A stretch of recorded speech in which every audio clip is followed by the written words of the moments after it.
Hello, everybody. Welcome. This is Papa's Heart Ministry. If this is your first time here, thank you so much for joining us. And if you have been, if you have been frequent on this platform, welcome once again. My name is Chimeze, and today I want to share something with you that the Lord has taught me in the past few days. Actually, I watched a video on Sid Roth, and it was about a lady who spoke on what the Lord had been teaching her about offense.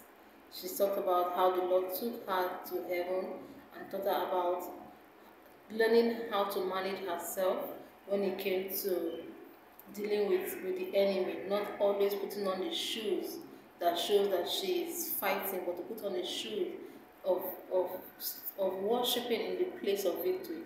But in the course of that video, she mentioned something about another vision that the Lord showed her about horses. And she stated that one of the horses she saw had a muzzle on his face, and it was written offense. And she talked about how the Lord started teaching her and her husband, and then they had to go through a kind of test whereby their vehicle was stolen, and the Lord told them that He was testing them on this matter.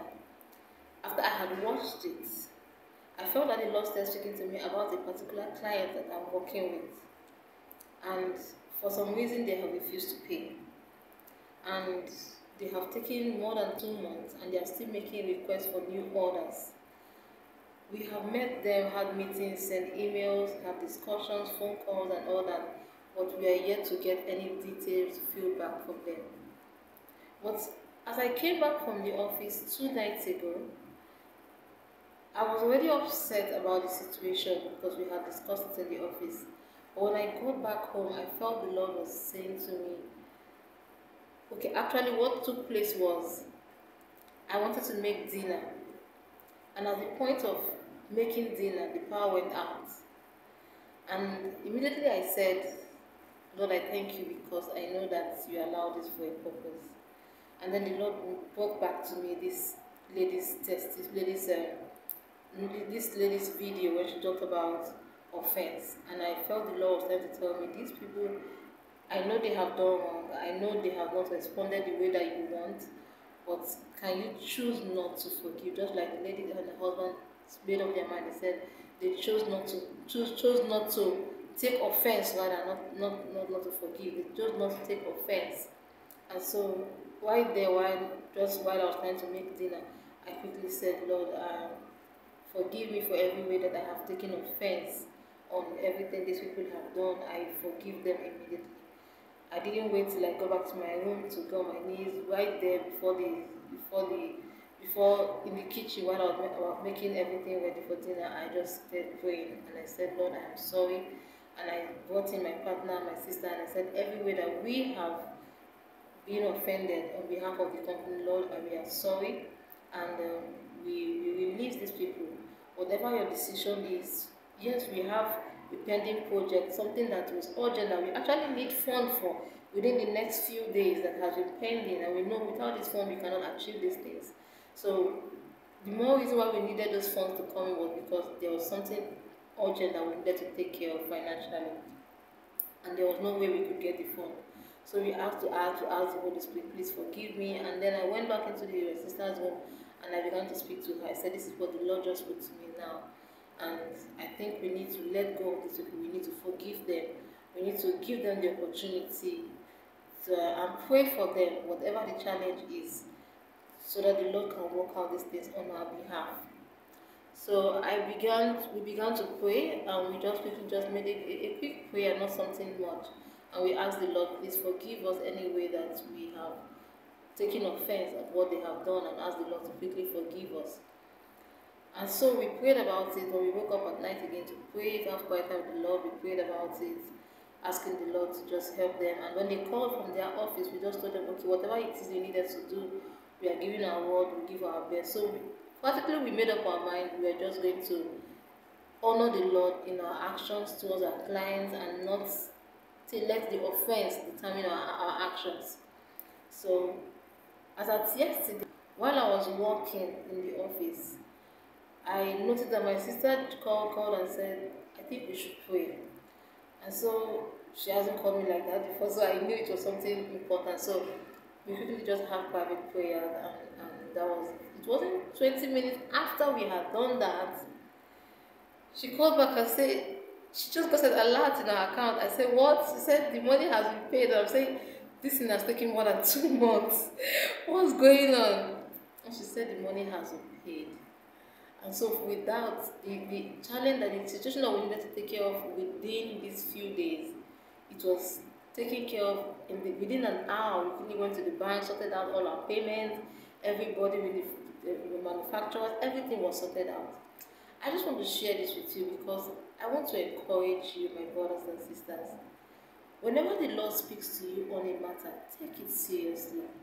Whenever the Lord tells you to work on something and He's speaking to you in your heart about a particular matter, do not wait, do not hesitate. One of the things that the Lord taught me this year from Daniel Kolanda, the person who took over from Rehan Bonki, is that three things you must not do this year when if you want to work with the Lord, is one.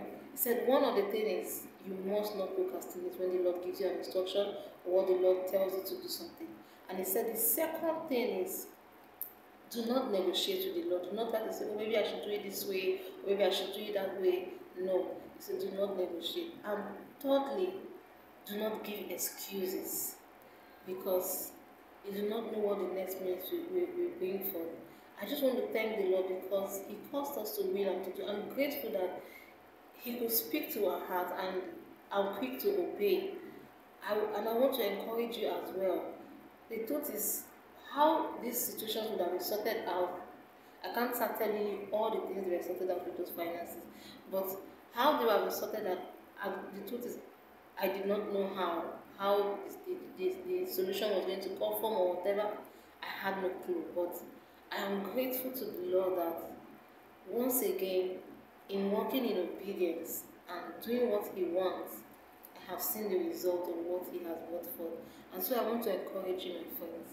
Whatever it is the Lord is speaking to you about, whatever He's talking to you about, please just obey the Lord. Just walk in it. You may be on your right standing, and the other person may have done so many difficult things against you, but your focus is the Lord God Almighty. He is the one. Bible says He is a rewarder of those that diligently seek Him.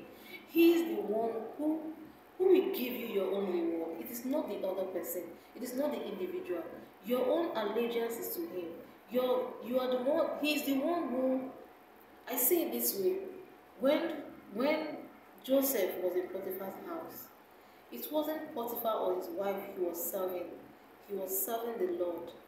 So that's why he came. He said, I will not sin against the Lord in doing this to my master's wife. It was not about the master. It was not about the wife. It was about his faithfulness to his Lord God Almighty. And so I want to encourage you all. Whatever it is, maybe it is about the family, maybe it's even about a habit or something the Lord is speaking to you about. It may not be about offense, it may be about anything else. But I'm encouraging you today, my friends. Please say yes to the Lord and obey whatever He's telling you to do at this time. And I hope that much more we will, because by doing all of these things, we get discipline. Sometimes we have characters or habits that we wish could be taken care of, but it is by obedience, simple little obedience here and there to the Lord. That is how we build our hearts. That's how we build a character. So I encourage you once again, and I trust that as we do much more, the Lord will improve us and take us to the level that He wants us to get to. So thank you once again for joining Papa's Heart Ministry. Once again, my name is Chimezie, and I thank you for joining us here. And I hope to see you again in another episode. Thank you so much, and God bless you. Bye-bye.